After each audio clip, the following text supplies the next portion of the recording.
Bonjour à tous et bienvenue dans ma recette facile à réussir. Appréciez-moi ce juteux, appréciez-moi ce rhum steak tendre. Ça vous donne envie ce rôti de bœuf? Tu sais pas le préparer? Pas de panique, suis-moi, je vais te donner tous mes secrets pour le réussir avec une cuisson à point. Justement, c'est ce que j'ai préparé pour ce soir. Donc là, j'ai 1,7 kg de rôti de bœuf que je vais préparer avec des pommes de terre spécial four et des champignons. Donc j'ai lavé et nettoyé mes pommes de terre. Prenez-les de taille homogène, donc évitez qu'elles soient une très grande et une trop petite. Je les entaille avec un couteau. Ça permettra de les cuire beaucoup plus facilement, beaucoup plus rapidement. Donc je vous rappelle les pommes de terre qualité four s'il vous plaît, sinon ça ne marcherait pas. Donc là je les cuis en papillote, toujours le papier aluminium vers l'extérieur et le film alimentaire à l'intérieur. Je sale, quelques herbes de Provence, je mets du beurre par-dessus et je referme la papillote. Les pommes de terre vont cuire en même temps que la viande, du coup je les mets de côté et je passe à la cuisson de la viande. Donc dans une poêle, je mets un filet d'huile d'olive, mon rôti de bœuf que je vais colorer de tous les côtés. Et je ne sale qu'à ce moment-là et je ne poivre pas. À ce stade-là, pas de poivre encore. Magnifique son de crépitement. Voilà. Ensuite, je rajoute 6-7 ails en chemise, donc avec la peau, et quelques échalotes, bien entendu, épluchées. J'aurais pu cuire le rôti de bœuf dans un Pyrex, c'est mieux, mais comme là je vais le cuire en même temps que les pommes de terre dans un même plat, je vais préparer un bon petit lit là. Donc je place mon rôti de bœuf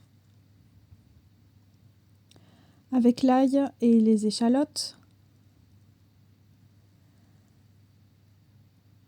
du laurier, des herbes de Provence, je ressale un petit peu. Et donc je prélève le restant d'huile de cuisson. Il ne faut jamais la jeter, elle contient beaucoup de vitamines lipophiles. Je déclasse la poêle avec un peu d'eau, un fond d'eau, 100 ml, ça suffira, 100-150, que je remets sur mon rôti. Un peu de beurre et le tour est joué. La pièce de viande cuit à découvert, donc là j'incline le film alimentaire simplement pour pas avoir trop d'éclaboussures dans le four, mais sinon il ne faut pas l'étouffer, il faut que ça cuise à découvert sans être enfermé. Le four à 180 degrés pour une cuisson homogène intérieur-extérieur et je vous ai mis les temps indicatifs de cuisson suivant le poids de votre pièce de viande et on n'oublie pas, on arrose le rôti de son jus de temps à autre. Fin de cuisson, on laisse reposer 30 minutes, c'est-à-dire que on ne l'entaille pas avec un couteau, on ne teste pas la cuisson, il faut le laisser dans sa croûte reposer une trentaine de minutes et je peux poivrer à ce stade-là. Donc on n'y touche pas. Je passe maintenant à la préparation de la sauce, donc les échalotes, l'ail sans la peau, avec un peu de jus, je les mixe. Après, je reprends le restant de mon huile de tout à l'heure, l'huile de cuisson. Dans une poêle, je mets le restant de jus, la purée, des échalotes et de l'ail, du poivre et un peu de maïzena, donc une demi-cuillère à soupe délayée dans une cuillère à soupe d'eau. Vous voyez, la couleur est un peu blanchâtre et je vais vous montrer mon astuce pour avoir une jolie couleur après.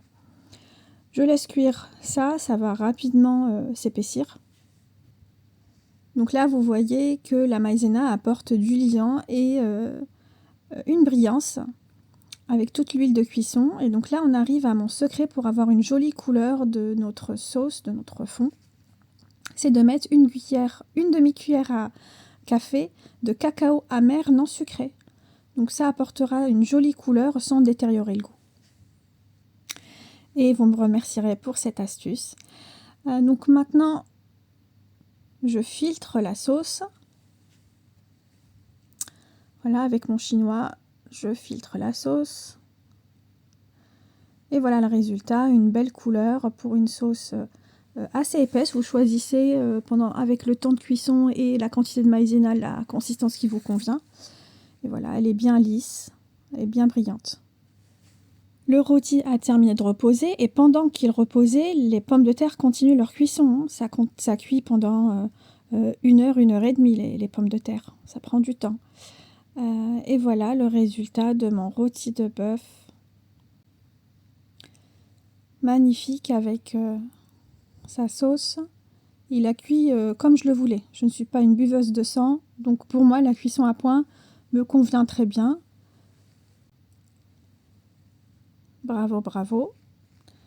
Maintenant les pommes de terre sont cuites. On passe facilement le couteau dedans. Et voilà, c'est fini. Place à la dégustation. Vous voyez, moi je prépare pas avec cette recette une sauce à base de crème fraîche. Donc je laisse les pommes de terre nature avec un peu de beurre. Je repasse un coup de fleur de sel sur les pommes de terre et sur la viande. Et voilà ma petite saucière toute mignonne pour déverser mon petit fond. Voilà la tendresse incarnée de ce rôti de bœuf quand même. Vous voyez, ça fond tout seul, juteux, pas sec.